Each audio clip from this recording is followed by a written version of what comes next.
some analysis of that show about it. And this is a movie, but such a rare movie. The Kite Runner. And Lanita, are there any shows now or in recent memory that you would say represent a race, and African race specifically, more positive way, more ideal way from your perspective, a better way than Katie has done?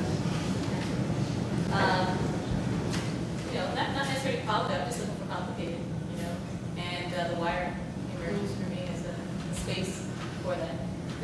Characters complicated, fraught, moral, immoral, complicated on HBO. Can I think of any other TV shows that I think are doing work in that regard that spoke to me? What about Grey's Anatomy? Yeah, but I've been a little bit disturbed with the way Grey's Anatomy has been going. So I've been following very closely, so I'm just speaking off the side of my head when I say that it's kind of evolved, I think, in these kind of sexual liaisons and things like that. Like, what's happening here? But it's certainly a wonderful representation of these Black characters, diverse cast. In terms of films, and obviously we can go into that because of the nature of the book here, but I think you're starting to see more and more Muslim characters being more and more involved in the film. And speaking of the person you're talking about with race, the new film Taliban, which is really interesting. And I was the Council on American Islamic Relations sort of was after them to change that title, and I was one of the academics who were encouraging to keep the title because the film is brilliant in the way that it uses that epithet against Arab Americans, particularly Taliban, and totally subverts that and sort of shows some of the realities based on this sort of autobiographical novel there. Don Cheadle's biggest film, A Traitor, I think is really powerful in that regard too, because here you've got this Muslim character, and at the beginning, of course, he's a bad guy. He's shown, selling detonators to these terrorists, and then it sort of the film itself could have been a lot better than it was, but in terms of the Muslim portrayal thing. So you're starting to see those kinds of things, and again, it's the ordinary. I'm not looking for the Muslim to be the hero. I'm also not looking for the Muslim to be the terrorist and the bad guy all the time. It's not that you have to have the women in hijab as a central character, but showing the background, buying a coffee at Starbucks, it's that kind of thing.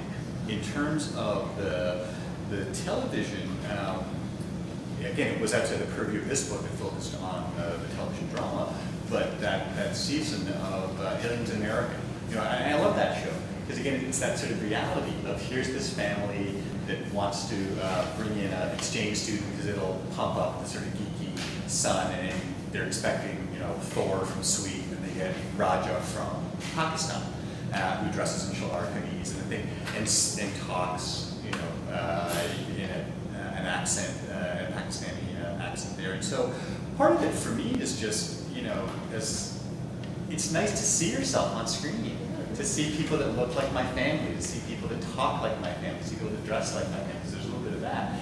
And I think the humor sort of helps them to deal with those situations. That's where the Canadian show, Little Mouse on the Prairie, does that, and I think in a really positive way. You can have those sort of almost instructional kinds of moments.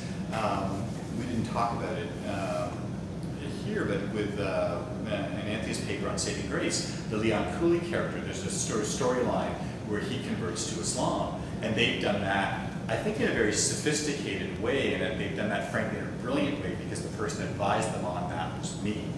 So I really like the way they've done it there. I think it's a really good part there. But I think those are the kinds of things you're saying. I mean, Elijah and I talked about this. Tom Fontana on Oz didn't set out to write the first major Muslim character on American television. It's just he's doing a story about prisons, and you can't write about American prisons without writing about Black Muslims as part of that kind of thing. And so you have those. It's in the ordinariness that those stories come out. Not saying Fontana never said, "I want to write the first major Muslim character. I'm doing a prison show." Yeah. I was really glad to hear earlier comment. I went to the Wednesday panel on Godparent Television, and Mr. Parsha had mentioned that season 1, episode 4 had the character that Dee program. It's a terrorist one. I was wondering about your comment about how it's not de-extremizing Muslims, but de-terrorize a terrorist. Yeah, and that had to do with, not so much the thing there, but a commentary on the DVD. And so, you know, one of the great privileges, of course, of being able to watch the show later on DVD is all the extras, the director's commentary, those kind of things. And what I was talking about there was the commentary from one of the creators who talked about this guy taking Muslims away from extremism. And you might say, no, he's taking terrorists away from terrorism. And then that distinction. Now, that character, I think, is very powerful. And I think that's one of the ways which you can say, well, what in fact is happening in the world. Judge Al-Hakam, who's the character in Yemen, that this is actually based on, how many people are aware of that. Or one of the things I like, we didn't get into it here, but one of the things I did like about the show is, sleeper cell, that you've got this Muslim who's actually working for the FBI undercover. And if you look at the arrests, for example, and at the arrest of the trials, the reason that those two guys were brought to trial was because someone in the Muslim community informed on them. The reason that Al-Qadan from San Diego was arrested was because people in the local mosque said, this guy's a radical.